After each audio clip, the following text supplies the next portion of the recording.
Hi viewers, welcome to easy hand works. ഇന്നത്തെ നമ്മുടെ video hand embroidery ചെയ്യാൻ വേണ്ടിയിട്ട് അത്യാവശ്യം എന്തൊക്കെ സാധനങ്ങൾ വേണം, അതിൽ എന്തൊക്കെ കാര്യങ്ങളാണ് ശ്രദ്ധിക്കാനുള്ളത് എന്നതിനെക്കുറിച്ചാണ്. അപ്പോൾ നമുക്ക് ഹാൻഡ് എംബ്രോയ്ഡറി ചെയ്യാൻ വേണ്ടിയിട്ട് ഏറ്റവും ആദ്യം നമുക്ക് അത്യാവശ്യമായിട്ടുള്ളത് ഒരു എംബ്രോയ്ഡറി ഫ്രെയിമാണ്, അല്ലെങ്കിൽ എംബ്രോയ്ഡറി ഹൂപ്പ് എന്ന് പറയും. ഇങ്ങനത്തെ ഒരു എംബ്രോയ്ഡറി ഫ്രെയിം ഇത് പല സൈസിൽ അവൈലബിൾ ആണ്. ചെറുത് കിട്ടും, ഇത് ചെറുതാണ്. ഇതിലും വലുതാണിത്. പിന്നെ ഇതിൻ്റെ മീഡിയം സൈസിലുള്ളത് കിട്ടും. അങ്ങനെ പല സൈസിൽ അവൈലബിൾ ആണ്. ഇതെന്തിനാണ് എംബ്രോയ്ഡറി ഹൂപ്പ് വേണമെന്ന് പറയണമെന്ന് വെച്ച് കഴിഞ്ഞാൽ, നമ്മൾ സാധാരണ കയ്യിൽ വെച്ചിട്ട് ചെയ്യുകയാണെന്നുണ്ടെങ്കിൽ നമ്മുടെ സ്റ്റിച്ചസ് ഒന്നും അത്ര ഭംഗിയിൽ വരില്ല. പെർഫെക്റ്റായിട്ട് വരണം എന്നുണ്ടെങ്കിൽ അതൊരു തുണി നമ്മൾ ടൈറ്റാക്കി നിർത്തിയിട്ട് ചെയ്യണതായിരിക്കും നല്ലത്. അപ്പോൾ അതിന് വേണ്ടി നമുക്കൊരു എംബ്രോയ്ഡറി ഫ്രെയിം വേണം.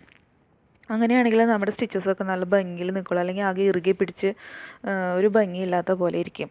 അപ്പോൾ ആദ്യം വേണ്ടത് ഒരു എംബ്രോയ്ഡറി ഹൂപ്പ്. അപ്പോൾ അതിനകത്ത് നിങ്ങൾക്ക് ഏതാണോ പിടിക്കാൻ സുഖം ആ വലുപ്പത്തിനനുസരിച്ചിട്ടുള്ളത് വാങ്ങിക്കാം. പക്ഷേ ഞാൻ സജസ്റ്റ് ചെയ്യണത് ഇച്ചിരി വലുപ്പമുള്ളത് വാങ്ങിക്കുന്നതായിരിക്കും നല്ലത്.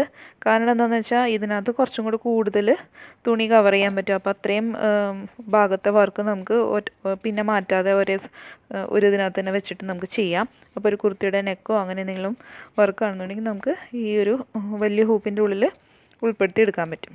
അപ്പോൾ നമുക്ക് എപ്പോഴും തുണി ഇങ്ങനെ ഇത് മാറ്റി വെക്കേണ്ട കാര്യമില്ല. അപ്പോൾ എംബ്രോയ്ഡറി ഹൂപ്പ് ഒരെണ്ണം വാങ്ങിക്കുക. പിന്നെ അത് വാങ്ങിക്കഴിഞ്ഞ് കഴിഞ്ഞാൽ നേരെ തുണി വയ്ക്കാതെ ആദ്യം ഇതിൻ്റെ ചുറ്റും പുതിയതായിട്ട് വാങ്ങിക്കുമ്പോൾ ഇതൊന്ന് വൃത്തിയാക്കി എടുക്കണം. ഇത് വാങ്ങിക്കുമ്പോൾ എങ്ങനെയാണെന്ന് വെച്ച് കഴിഞ്ഞാൽ ഇങ്ങനെ ഒരു സ്ക്രൂ ഉണ്ടാവും. ഇതിന് 2 പോർഷൻസ് ആണുള്ളത്. ഒന്ന് ഔട്ടർ റിംഗ് ഉണ്ട്, ഒന്ന് ഇന്നർ റിംഗ് ഉണ്ട്. ഈ സ്ക്രൂ ഒന്ന് ലൂസൺ ചെയ്ത് കഴിഞ്ഞാൽ ഇതിൻ്റെ ഉള്ളിലത്തെ ഇന്നർ റിംഗ് പുറത്തേക്ക് എടുക്കാം. എന്നിട്ട് നമുക്ക് ഇത് ഉപയോഗിക്കുന്നതിന് മുമ്പ് ഇതൊന്ന് ഒരു തുണിയിട്ടൊന്ന് തുടച്ചതും എന്തെങ്കിലും ചെളിയൊക്കെ ഉണ്ടെങ്കിൽ അതൊക്കെ ഒന്ന് കളഞ്ഞെടുക്കാം. ഈ റിങ്ങും അതുപോലെ തുടച്ചെടുക്കാം. എന്നിട്ട് ഈ റിങ്ങുമ്മേ ഒരു സാറ്റിൻ റിബൺ ഇട്ട് മൊത്തം ചുറ്റിയെടുക്കുകയാണെന്നുണ്ടെങ്കിൽ ഇതിന് എന്തെങ്കിലും നാരുകളൊക്കെ ഉണ്ടെങ്കിൽ അത് നമ്മുടെ തുണിയുമ്മേ പിടിച്ച് വലിയില്ല. അപ്പോൾ തുണിക്ക് കേടൊന്നുമില്ലാതെ നമുക്ക് നോക്കാൻ പറ്റും. അപ്പോൾ വാങ്ങിക്കഴിയുമ്പോൾ ഒന്ന് തുടച്ചിട്ട് വൃത്തിയാക്കിയതിന് ശേഷം ഒരു റിബൺ വെച്ച് ചുറ്റിയെടുക്കുന്നതായിരിക്കും നല്ലത്. അതിനുശേഷം അപ്പോൾ അതൊക്കെ സെറ്റായി കഴിയുമ്പോൾ ഈ ഇന്നർ റിങ് ആദ്യം വയ്ക്കുക. എന്നിട്ട് നമ്മൾ ഏത് തുണിയിലാണോ എംബ്രോയ്ഡറി ചെയ്യാൻ പോണേ ആ തുണിയിൽ നമ്മൾ ഓൾറെഡി ഡിസൈനൊക്കെ വരച്ച് റെഡിയാക്കി വെച്ചിട്ടുണ്ടാവും. ആ തുണി ഇതിൻ്റെ മീതെ കൂടെ വെക്കണം. അപ്പോൾ ഡിസൈൻ ഉള്ളിൽ വരുന്ന രീതിയിൽ, ഈ റിങ്ങിൻ്റെ ഉള്ളിൽ ഡിസൈൻ വരുന്ന രീതിയിൽ വെക്കണം. എന്നിട്ട് ഇതിൻ്റെ ഔട്ടർ റിങ് എടുത്ത് ഇങ്ങനെ വയ്ക്കുക. ഇങ്ങനെ. അതിനുശേഷം ഇതിന് ചുറ്റും ഒന്ന് വലിക്കണം. തുണിക്ക് കേടില്ലാത്ത രീതിയിൽ തുണി ഒന്ന് വലിച്ച് ടൈറ്റാക്കി നിർത്തണം. തുണി നന്നായി ടൈറ്റ് ആവണം. അത്യാവശ്യം നന്നായി ടൈറ്റായി കഴിയുമ്പോൾ, ടൈറ്റായെന്ന് തോന്നുമ്പോൾ നമുക്ക് ഈ സ്ക്രൂ ഒന്നും കൂടെ ടൈറ്റ് ചെയ്യാം.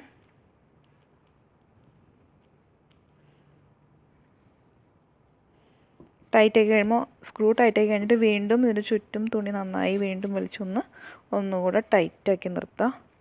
എത്ര ടൈറ്റായി നിൽക്കണോ അത്രയും നല്ല സ്റ്റിച്ചസ് നമുക്ക് ചെയ്യാൻ പറ്റും. ഇതിങ്ങനെ തൊട്ട് നോക്കുമ്പോൾ തന്നെ ഒരു ബൗൺസിങ് ഫീലിംഗ് ഉണ്ടാവും. നല്ല ടൈറ്റായി നിൽക്കേണ്ടത് നമുക്കെന്നെ തോന്നും. അങ്ങനെ വെക്കണം. അപ്പോൾ അത് വലിക്കുമ്പോൾ തുണിക്ക് കേടൊന്നുമില്ലാത്ത രീതിയിൽ വേണം ചെയ്യാൻ വേണ്ടിയിട്ട്. ഇനി രണ്ടാമതായി നമുക്ക് വേണ്ടത് എംബ്രോയ്ഡറി ത്രെഡ്സാണ്. അത് പല കമ്പനിയുടെ നമുക്ക് വാങ്ങിക്കാൻ കിട്ടും. ഇങ്ങനത്തെ ത്രെഡ്സാണ് സാധാരണ നമ്മൾ ഹാൻഡ് എംബ്രോയ്ഡറിക്ക് വേണ്ടിയിട്ട് യൂസ് ചെയ്യാറ്. അപ്പോൾ ഇത് ആങ്കറിൻ്റെ ത്രെഡാണ്. പല കമ്പനികളിൽ നമുക്ക് വാങ്ങിക്കാൻ കിട്ടും. ഇത് ആങ്കറിൻ്റെ, ഇത് എഴുതിയിരിക്കുന്നത് anchor stranded cotton fast colour. പിന്നെ ഇത് 8 മീറ്ററാണ്. പിന്നെ ഈ കാണുന്നത് അതിൻ്റെ ഷെയ്ഡ് നമ്പറാണ്. അപ്പോൾ പല ഷെയ്ഡ്സിലും നമുക്കിത് വാങ്ങിക്കാൻ കിട്ടും. നമുക്ക് ഏത് ഷെയ്ഡാണോ ഇഷ്ടം, ഏത് കളറാണോ ഇഷ്ടം അതനുസരിച്ച് വാങ്ങിക്കാം. ഇത് DMCയുടെ ആണ്. ഇതും 8 മീറ്ററാണ്.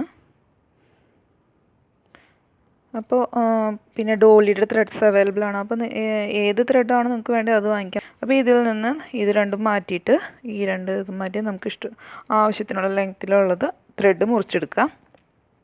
ഇങ്ങനെ മുറിച്ചെടുക്കുക. അത്യാവശ്യം നമ്മുടെ കയ്യിൽ ഇങ്ങനെ സൂചി വലിച്ചു പിടിക്കാൻ എത്രയാണോ ആവശ്യം അത്രയും നൂലെടുത്താൽ മതി. എല്ലാതും എടുക്കണ്ട, നമ്മുടെ കയ്യിൽ ഒതുങ്ങുന്ന അത്രയും എടുത്താൽ മതി. അപ്പോൾ ഞാൻ ഓൾറെഡി മുറിച്ച് വെച്ചിട്ടുണ്ട്. അപ്പോൾ മുറിച്ച് കഴിയുമ്പോൾ നമുക്കതിൻ്റെ അറ്റം എങ്ങനെ ഇരിക്കും, ഇതിൻ്റെ മറ്റേ അറ്റം ഞാനൊന്ന് സ്പ്ലിറ്റ് ചെയ്ത് വെച്ചിട്ടുണ്ട്. ഈ ത്രെഡിൻ്റെ അറ്റം ശ്രദ്ധിച്ചു കഴിഞ്ഞിട്ടുണ്ടെങ്കിൽ ഇതിൻ്റെ ഉള്ളിൽ തന്നെ 6 സ്ട്രാൻഡ്സ് ഉണ്ട്, 6 നൂലുകളുണ്ട് ഇതിൻ്റെ ഉള്ളിൽ തന്നെ, കണ്ടോ? അപ്പം നമ്മൾക്ക് നമ്മുടെ വർക്ക് അനുസരിച്ച് നമുക്ക് വേണമെങ്കിൽ 2 സ്ട്രാൻഡ്സ് മാത്രം എടുത്തിട്ട് ചെയ്യാം. ഇങ്ങനെ ഇതിൽ നിന്ന് വലിച്ചിങ്ങനെ എടുക്കാം, എന്നിട്ട് അത് മാത്രം ഉപയോഗിച്ച് ചെയ്യാം. അല്ലെങ്കിൽ 4 സ്ട്രാൻഡ്സ് എടുത്തിട്ട് അങ്ങനെ ചെയ്യാം. അല്ലാന്നുണ്ടെങ്കിൽ മൊത്തത്തിൽ വേണമെന്നുണ്ടെങ്കിൽ മൊത്തത്തിൽ ഉപയോഗിച്ചിട്ടും ചെയ്യാം. അത് നമ്മളുടെ ഇഷ്ടം. നമ്മുടെ വർക്ക് എങ്ങനെയാണോ വേണ്ടേ, നമുക്ക് നല്ല തിക്ക് ലുക്കുള്ള ഇത് എംബ്രോയ്ഡറിയാണ് വേണ്ടതെന്ന് വെച്ചാൽ അതനുസരിച്ച് ഇത് ഫുൾ എടുക്കുക. അത് നമുക്കൊരു സിമ്പിൾ ലുക്ക് മതി എന്നുണ്ടെങ്കിൽ അപ്പോൾ നമുക്ക് ഇതിൽ നിന്ന് 2ഓ 4ഓ എടുത്തിട്ട് സെപ്പറേറ്റ് ചെയ്ത് ചെയ്യാം.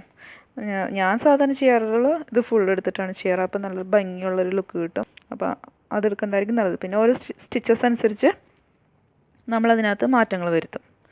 പിന്നെ നമുക്ക് വേണ്ടത് നീഡിലാണ്. നീഡിൽ വാങ്ങിക്കുമ്പോൾ ശ്രദ്ധിക്കാനുള്ളത് അതിൻ്റെ ഈ ഹോള് കുറച്ച് വലുപ്പമുള്ളത് വാങ്ങിക്കണം. നമ്മൾ സാധാരണ തുന്നാൻ ഉപയോഗിക്കുന്ന നീഡിലിൻ്റെ ഹോള് പോലെയല്ല, ഇത് കുറച്ചും കൂടെ നല്ല വലുപ്പമുള്ള ആയിരിക്കും. എന്നാലും നമുക്ക് നമ്മുടെ ത്രെഡ് അതിൽ കൂടെ കടത്താൻ പറ്റുള്ളൂ, സുഖമായിട്ട് കടത്താൻ പറ്റുള്ളൂ. അല്ലാന്നുണ്ടെങ്കിൽ ഭയങ്കര ബുദ്ധിമുട്ടായിരിക്കും. പിന്നെ ഇതിൻ്റെ വലുപ്പം ഇതൊരു മീഡിയം സൈസാണ്. ഇത് ഏതാണ്ട് ഒരു 3.5 സെൻറ്റിമീറ്റർ വരും. പിന്നെ ഇത് സാധാരണ നമ്മൾ തുന്നാൻ ഉപയോഗിക്കുന്ന നീഡിലിനേക്കാളും കുറച്ചും കൂടെ വണ്ണമുണ്ട് ഇതിന്. അപ്പോൾ നമ്മുടെ എംബ്രോയ്ഡറി നീഡിൽ കുറച്ചും കൂടെ വണ്ണത്തിലുള്ള നീഡിലായിരിക്കും. അപ്പോൾ ഇങ്ങനത്തെ ഒരു നീഡിൽ വാങ്ങിക്കണം. പിന്നെ ത്രെഡ് കോർക്കാൻ വേണ്ടി നമുക്ക് വേറൊരു സാധനം കിട്ടും. ഇതാണ് നീഡിൽ ത്രെഡ്. അപ്പോൾ ഇത് ഉപയോഗിച്ചിട്ട് നമുക്ക് സുഖമായിട്ട് ത്രെഡ് കോർക്കാൻ പറ്റും. ആദ്യം നമുക്ക് നീഡിലെടുക്കാം. നീഡിലിൻ്റെ ഹോളിൽ കൂടെ ഇതും ഒരു പോയിൻ്റ് ഉണ്ട്, ഈ നീഡിൽ ത്രെഡും ഒരു പോയിൻ്റ് ഉണ്ട്, കണ്ടോ? ഇതിൻ്റെ ഈ അറ്റം, ഇതിൻ്റെ അറ്റം എടുത്തിട്ട് ഈ അറ്റം എടുത്തിട്ട് ഇതിൻ്റെ ഹോളിൽ കൂടെ കടത്തണം. ഈ നീഡിലിൻ്റെ ഹോളിൽ കൂടെ കടത്താം, അതിൽ കൂടെ കടത്താം. എന്നിട്ട് നമ്മുടെ ത്രെഡിൻ്റെ ഒരു അറ്റം എടുത്ത് ഈ നീഡിൽ ത്രെഡിൻ്റെ ഹോളിൻ്റെ ഉള്ളിൽ കൂടെ കടത്തണം. എന്നിട്ട് ഈ നീഡിൽ ത്രെഡ് വലിക്കുക. അങ്ങനെ സുഖമായിട്ട് നമുക്ക് ത്രെഡ് കോർത്തെടുക്കാം.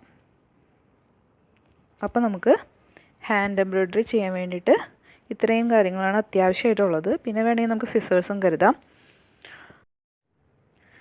പിന്നെ ആദ്യമായിട്ടാണ് ഹാൻഡ് എംബ്രോയ്ഡറി ചെയ്യാൻ പോകണമെന്നുണ്ടെങ്കിൽ, തുടക്കക്കാരാണ് ആദ്യമായിട്ട് പഠിക്കാൻ വേണ്ടിയിട്ട് ചെയ്ത് തുടങ്ങാൻ പോകണുള്ളൂ എന്നുണ്ടെങ്കിൽ അവർക്ക് ചെയ്യാൻ പറ്റിയത് പോപ്ലിൻ തുണിമയായിരിക്കും. പോപ്ലിൻ ഫാബ്രിക്, പോപ്ലിൻ ക്ലോത്ത് എന്നൊക്കെ പറയും. അപ്പോൾ അത് ടൈലറിങ് മെറ്റീരിയൽസൊക്കെ വിൽക്കുന്ന ഷോപ്പിൽ അവൈലബിൾ ആയിരിക്കും. അവിടെ തന്നെ ഈ നേരത്തെ പറഞ്ഞ നീഡിൽ ത്രെഡറും എംബ്രോയ്ഡറി ത്രെഡ്സും അതുപോലെ എംബ്രോയ്ഡറി ഹൂപ്പും ഒക്കെ അതേ ഷോപ്പിൽ തന്നെ അവൈലബിൾ ആയിരിക്കും. ഒരുവിധം നല്ല ഷോപ്പാണെങ്കിൽ അവിടെ ഇതെല്ലാം അവൈലബിൾ ആവേണ്ടതാണ്. അപ്പം വലിയ വലിയ സിറ്റീസിലൊക്കെ ഇത് എന്തായാലും അവൈലബിൾ ആയിരിക്കും.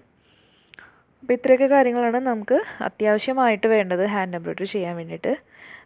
നിങ്ങൾക്ക് ഈ വീഡിയോ ഇഷ്ടമായെന്ന് വിചാരിക്കുന്നു. ഇഷ്ടമായെങ്കിൽ ഒന്ന് ലൈക്ക് ചെയ്യുക, ഷെയർ ചെയ്യുക, സബ്സ്ക്രൈബ് ചെയ്യുക. അതുപോലെ അതിൻ്റെ അടുത്തുള്ളൊരു നോട്ടിഫിക്കേഷൻ ബെല്ല് ഒന്ന് പ്രസ് ചെയ്താൽ ഇനി ഞാനിടുന്ന വീഡിയോസ് നിങ്ങൾക്ക് ലഭിക്കുന്നതാണ്.